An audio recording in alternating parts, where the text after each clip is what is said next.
할렐루야. 네, 우리 좌우에 계신 분들하고 인사하겠습니다. 너무 잘 오셨습니다.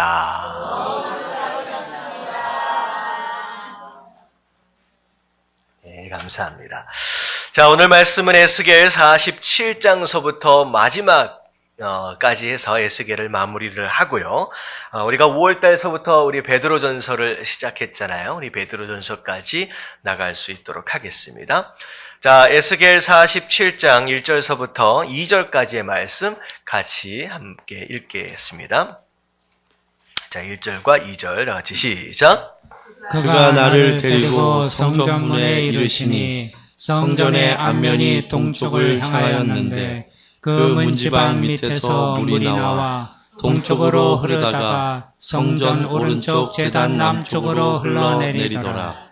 그가 또 나를 데리고 북문으로 나가서 바깥길로 꺾여 동쪽을 향한 바깥문에 이르시기로 본즉 물이 그 오른쪽에서 스며 나오더라. 아멘.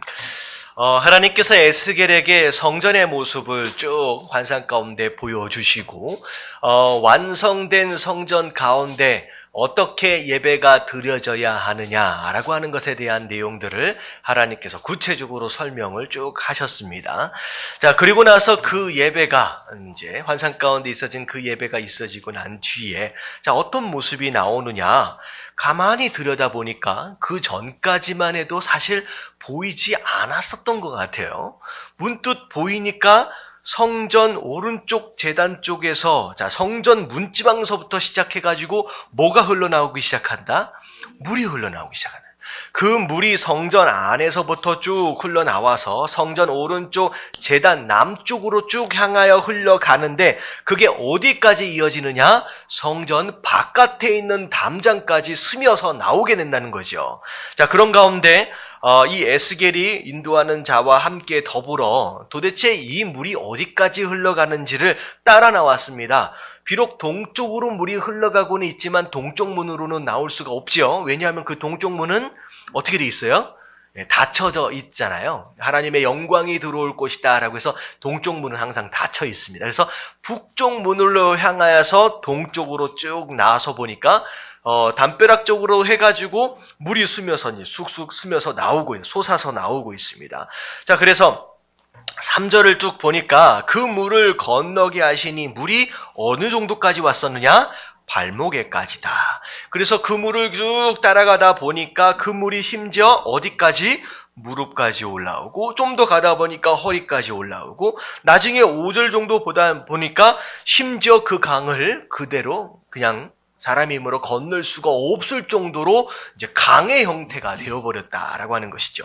자, 근데 자, 이 말씀은 그 강이 흘러가는 주변을 딱 보니까 그 전까지만 해도 광야 같았었고 메마른 사막 같은 곳이었는데 거기에서 나무가 막 자라기 시작하는 거예요. 그래서 6절 마지막 부분에 보니까 나무가 얼마나 많았다고요? 심히 많았다는 거예요. 강 좌우편에 이제 나무가 막 자라납니다.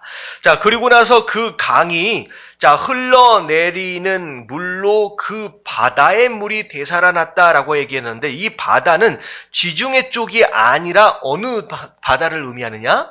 사해를 의미해요. 사해. 그래서 영어로 보면 The Dead Sea라고 분명히 나와 있습니다. 그래서 죽음의 바다다. 너무 염분이 높아가지고 아무 생명체도 살 수 없는 그 사해가 그 강줄기로 인하여서 생명이 살아나는 일들이 소생케 되는 일들이 일어나게 되었다라고 하는 것이죠. 그리고 나서 9절에 보니까 그 강물이 이르는 곳마다 생물이 막 번성하게 되고 고기도 막 많아지게 되고 모든 죽었던 것들이 다 살아나는 일들이 일어난다는 거죠. 여러분들 여기서 흘러나오고 있는 이 물, 이 강이 곧 무엇일까요? 하나님의 은혜입니다. 하나님의 은혜. 하나님의 은혜가 흘러나와요. 그 하나님의 은혜가 닿는 곳마다 그 어떤 죽어진 것들마다 다 소생케 되는, 살아나게 되는 이런 역사가 있어지게 된다라고 하는 것이죠. 여러분, 아무리 죽어있는 광야 같고 사막 같은 그런 땅이다라고 할지라도, 그런 인생이다라고 할지라도 누구만 만나면 그 하나님의 은혜를 만나고 경험하면 그 어떤 절망적인 상황에서도 생명을 경험하게 되는 줄로 믿습니다. 자, 오늘 말씀에서 굉장히 중요한 건 뭐냐면 그 은혜가 어디서부터 흘러나왔다? 성전 안에서부터 흘러나왔다는 거예요. 이게 뭐냐면 하나님의 은혜는 어디에서부터 시작되어지는 것이냐? 하나님을 예배하는 그 자리에서 시작되어지는 거예요. 여러분, 이 예배의 자리가 단순한 자리가 아니라 이 예배를 통하여 죽어진 모든 우리의 삶의 부분들이 다 살아나는 그런 역사가 이 예배를 통하여 경험되어질 수 있다라고 하는 거예요. 다른 게 아니라는 거예요. 자, 그래서 예수님 뭐라고 말씀하시냐? 먼저 그의 나라와 의를 구하라. 그러면 이 모든 것을 더하여 주실 것이다. 무슨 얘기예요? 먼저 뭐가 중요하다는 거예요? 우리가 영적으로 하나님의 나라가 온전히 세워지고 하나님의 뜻이 우리 삶 가운데 세워지는 영적인 생명이 가장 중요하다는 거예요.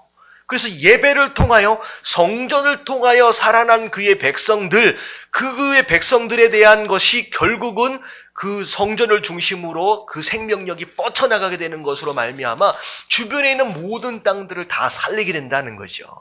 그래서 먼저 어디에서의 회복을 우리가 기대해야 하느냐? 성전 안에서예요. 예배의 회복이라는 거예요. 여러분, 예배가 회복되어질 수 있을 때 그때 그 모든 것들을 다 더하여 주실 것이다 라고 하는 것을 경험하게 된다라고 하는 거예요. 여러분들, 그 생명을 경험할 수 있는 이 예배를 통하여 그 하나님의 은혜를 경험할 수 있는 저와 여러분들 되어주시길 주님의 이름으로 축원합니다. 자, 12절, 13절, 12절까지 쭉 보니까 모든 것이 다 살아나요. 근데 오늘 이 말씀을 잘 읽다 보면 11절 말씀만 보면 약간 부정적인 표현이 등장을 합니다. 자, 11절 말씀만 같이 한번 읽어볼게요. 시작. 그 진펄과 갯벌은 되살아나지 못하고 소금 땅이 될 것이며 다 솟게 되고 다 살아나는 일들이 벌어지는데 유일하게 11절에 진펄과 갯벌만큼은 살아나요? 못 살아나요? 못 살아나요. 그래서 이게 굉장히 난해 구절입니다.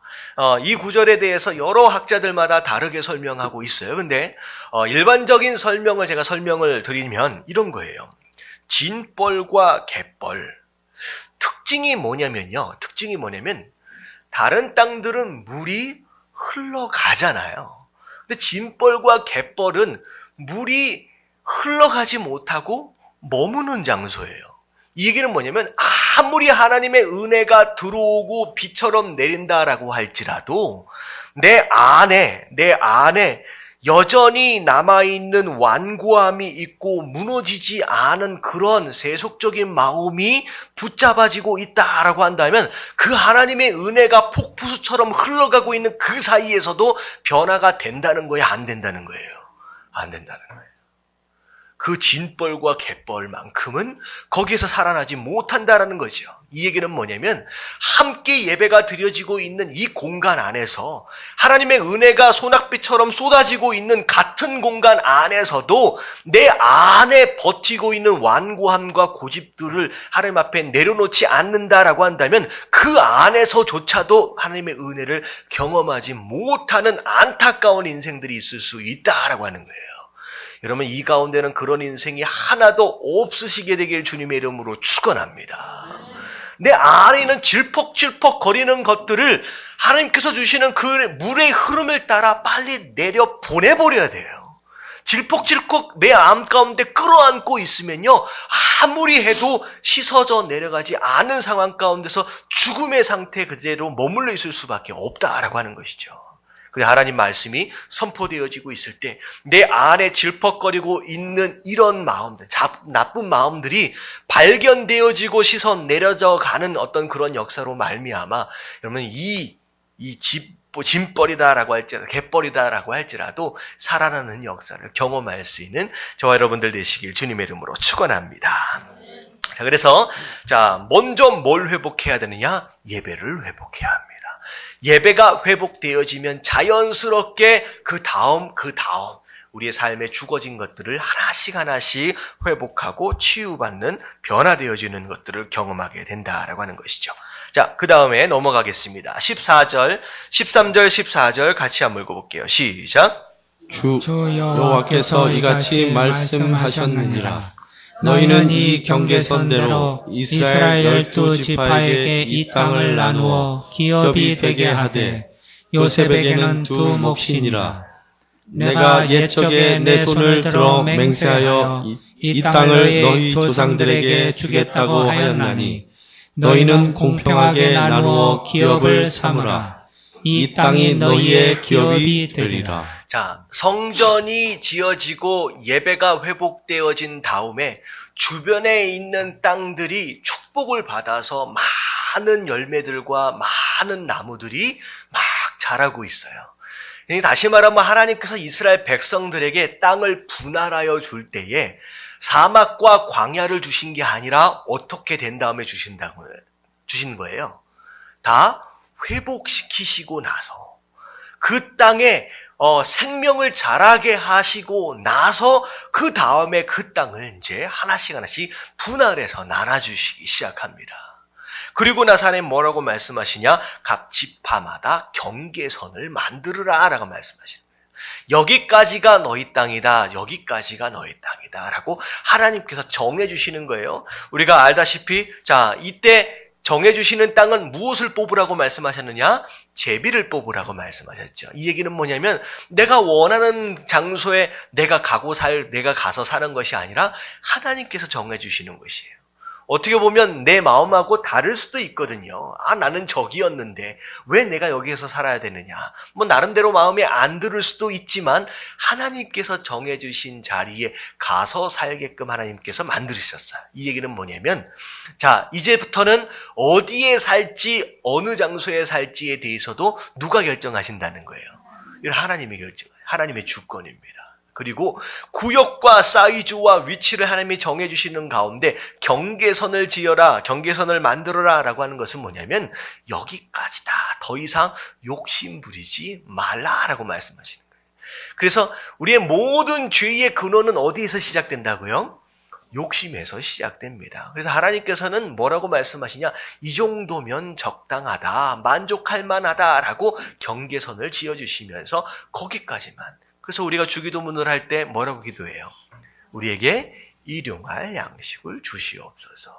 그래서 너무 부요함으로 말미암아 하나님을 잃어버리지 않게, 그리고 너무 가난함으로 말미암아 죄짓지 않을 정도, 정말 그 정도 적당한 정도의 사이즈를 하나님께서 분할해 주시는 것으로 말미암아 더 이상 욕심 부리지 않도록. 그리고 나서 14절에 너희에게 공평하게 기업을 나눠주라는 거죠. 자, 근데 이렇게 이 아름다운 땅을 다 회복하신 다음에 그 땅을 다 이렇게 나누어 주신 이유가 뭐냐면 내가 옛적에 내 손을 들어 맹세하여 이 땅을 너희 조상들에게 주겠다고 하였다. 이 얘기는 뭐냐면 너희가 지금 이쁜 짓을 아주 잘해가지고 지금 이 땅을 분할받는 것이 아니라 뭐가 있었기 때문에 내가 너와 더불어 너희 조상들과 더불어 한 약속이 있었기 때문에 그 약속을 지키기 위해서 내가 이렇게 너희에게 나눠주는 것이다 라는 거죠. 그래서 하나님은요 신실하신 분이세요. 하나님은 약속하시는 분이시고 그 약속을 이루시는 분이다 라는 겁니다. 자, 그리고 나서 15절서부터 쭉 나오는 내용은 북쪽서부터 해가지고 어디까지가 경계다라고 하는 것을 이스라엘 전체의 경계를 쭉 하나님께서 쭉 말씀하고 계십니다. 자, 그런 가운데 22절까지 쭉 보니까 심지어 이스라엘 백성들만 그 땅을 기업으로 받는 것이 아니라 외국인들이에요.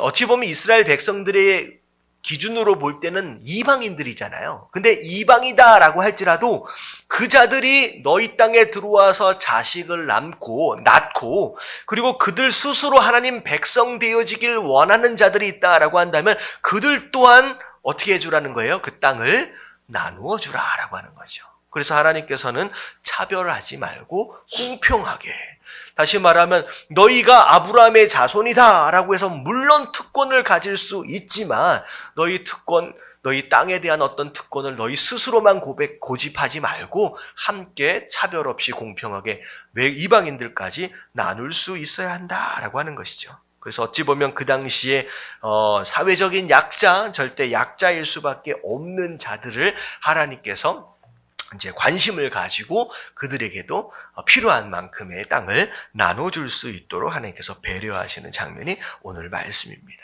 자, 그래서 여기까지 말씀을 통해 하나님 뭐라고 말씀하시냐? 욕심 부리지 말라는 거예요. 너희가 어디에서 살지, 얼만큼 차지하고 살지 하나님이 정해주신 것만큼 순종하며 사는 것이 맞는 것이다. 그리고 너희 주변에 약자다, 소외되어져 있다, 합당하게 권리를 주장하기 어려운 자들이 있다라고 한다면 너희가 배려를 가지고 관심을 가지고 그렇게 해야 될 줄 알아야 된다라고 하나님 말씀하고 계십니다.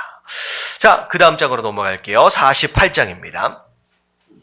자, 48장 마지막 장입니다. 1절 말씀만 같이 한번 읽어볼게요. 시작. 모든 지파의 이름은 이와 같으니라. 북쪽 끝에서부터 헤들론 길을 거쳐 하맛 어기를 지나서 다메섹 경계선에 있는 하살 에논까지 곧 북쪽으로 하맛 경계선에 미치는 땅 동쪽에서 서쪽까지는 단의 몫이요. 자, 1절서부터 쭉 나오는 내용, 7절까지의 내용이 뭐냐면 7지파에 대한 설명이에요. 자, 동쪽서부터 서쪽, 동쪽서부터 서쪽 이렇게 해가지고 시계 반대 방향으로 이렇게 쭉 돌아가면서 하나님께서 어느 지파가 어떤 땅을 차지할 것이다 라고 하나님께서 정해주시는 장면이 쭉 나옵니다. 자, 그래서 7절까지 보면 유다 지파까지 해서 7지파를 쭉 장소를 좀 정해주세요. 자, 그리고 나서 8절에 딱 보니까 주변에 7지파에 대한 내용, 그리고 나머지 이제 토요일 말씀으로 쭉 넘어가면 그 나머지 지파에 대한 이제 설명까지가 쭉 나오는데 양쪽에 지파들 7지파와 이제 5지파가 되겠죠. 5지파에 대한 위치를 쭉 설명하시는데 가운데 어떤 장소에 대한 설명이 있느냐? 8절에 보니까 성소가 어디 있어야 한다라고 설명을 하고 있어요. 자, 8절 맨 마지막에 어떻게 나와 있어요? 성소는 그 중앙에 있어야 할 것이다. 이게 하나님께서 말씀하시는 굉장히 중요한 포인트입니다. 지금 이 48장이 마지막이잖아요. 그렇죠? 48장이 마지막이에요. 마지막에 하나님께서 회복되어진 이스라엘 백성들이 어디에서 살아야 한다라고 하는 것을 쭉 설명하는 가운데 그 설명되어지는 가운데 그 땅의 가장 중심은 무엇이 있어야 되느냐? 하나님을 예배하는 성소가 들어와야 한다라고 말씀하시는 거예요. 이게 마지막 정리되어지는 얘기예요. 이 길은 뭐냐면 너희가 어디에 살든지 너희 마음의 중심에는 누가 있어야 한다? 하나님이 중심에 있어야 된다. 여러분, 이 모습은 사실 출애굽 당시에 이스라엘 백성들이 진영을 갖출 때에도 딱 이 모습이었어요. 북쪽에 3지파, 남쪽에 3지파, 동쪽에 3지파, 서쪽에 3지파, 그리고 가운데는 뭐가 있었어요? 항상 성막이 있었던 것처럼 새로 회복되어지길 이스라엘 땅 안에서도 모든 지파들 가장 가운데는 반드시 무엇이 있어야 되느냐? 하나님을 예배하는 성소가 있어야 한다라는 거죠. 이 얘기는 뭐냐면 성도의 온전한 삶은 하나님이 내 삶의 중심에 세워질 때만 가능하다라고 하는 거예요. 여러분, 하나님 중심으로 살아가시게 되길 주님의 이름으로 축원합니다. 하나님 중심으로 산다라고 하는 이 개념 자체가 어떻게 보면 굉장히 추상적일 수 있지만 구체적으로 이게 뭘 얘기하느냐? 여러분, 무엇인가를 선택하고 무엇인가를 결정한다라고 했을 때 그 결정과 선택의 기준은 누가 되어야 한다? 여러분, 하나님이 되어져야 돼요. 여러분, 하나님 중심이다라고 하는 것은 내가 어떤 선택을 내리고 어떤 결단을 내린다라고 했을 때 그 중심이, 그 기준이 하나님이어야 된다는 거예요. 그래서 제가 몇 주 전에 말씀을 드렸잖아요. 나를 움직이게 만드는 바로 그것이 나의 뭐라고 말씀하셨어요? 뭐가 된다 그랬어요? 내 주인이다라고 했어요. 그 결국은 내가 어떤 선택을 내린다라고 했을 때 선택의 기준이 하나님 되셔야지, 그래야 하나님을 주인이다라고 얘기할 수 있다라고 하는 거예요. 그래서 하나님이라며, 하나님 말씀을 통하여서 과연 내가 어떤 선택과 결정을 내려야 하느냐라고 하는 기준을 하나님 중심을 삼아야 된다는 거죠. 그게 첫 번째 하나님 중심되어진 삶의 모습이에요. 결정과 선택. 두 번째는 뭐냐면 예배 중심이어야 합니다. 어떤 좋은 일이 있든 어떤 안 좋은 일이 있든 어떤 상황 가운데서도 가장 중요한 것은 예배예요. 그래서 마치 무엇과 같냐면 이게 줄을 잡고서 끝에 추를 잡고서 이게 막 돌리면 이게 돌아가잖아요. 돌아가는데 여러분들 이게 쭉 돌아가면서 점점 밑으로 떨어지지 않도록 하기 위해서는 스피드도 굉장히 중요하지만 안정되어 있는 중심이 굉장히 중요해요. 얼마나 이 중심이 안정적으로 같은 스피드를 따라 도느냐에 따라서 이 추가 밑으로 떨어지지 않는다는 거죠. 성도는 이 땅을 살아갈 때 마치 무엇이냐? 예배라고 하는 핵심 축으로 어떻게 되는 거예요? 계속 도는 것과 같다라는 거예요. 우리의 인생이 예배를 중심으로 힘을 받아서 그것으로 살아가고 그것으로 세워지는 모습들이 되어져야 한다라고 하는 것입니다. 그래서 어쩌다가 잠깐 보니까 벌써 수요일이 됐네, 벌써 금요일이 돼버렸네 라고 하는 것은 예배 중심으로 살았다라고 얘기하기가 조금 애매해지는 거예요. 뭐에 한 돈 팔린 거예요 지금 잠깐. 여기 바쁜데 한 톤이 팔린 거죠. 예배 중심이다라고 하는 것은 예배를 향하여 달려가는 삶이 되어져야 한다는 거죠. 자, 그리고 또 하나님 성소 중심이다라고 하는 것은 교회 중심의 삶이어야 된다는 거예요. 그래서 누가 그런 얘기를 하더라고요. 나는요 집하고 회사하고 교회밖에 없어요 라고 얘기하더라고요. 여러분 이게 정상인 줄로 믿습니다. 싫으세요? 나는 가는 곳이 집하고 회사하고 교회밖에 없어요. 여러분 이게 되게 재미없어 보여요? 여러분 이게 가장 좋은 삶인 줄로 믿습니다.